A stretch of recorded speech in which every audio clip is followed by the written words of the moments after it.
Syedaralun, seorang oknum polisi digrebek warga saat berduaan dalam rumah dengan istri TNI di Kabupaten Jombang, Jawa Timur.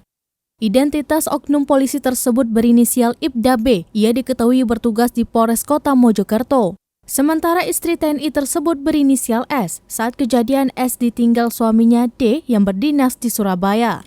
Kasus ini pada akhirnya berakhir secara kekeluargaan karena pertemuan Ibda B dengan S untuk membicarakan bisnis.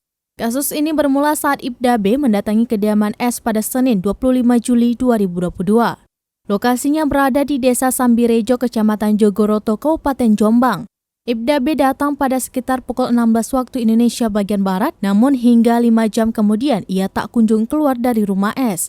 Warga yang mulai curiga lalu melakukan penggerebekan guna mengetahui apa yang dilakukan Ibda B dengan S.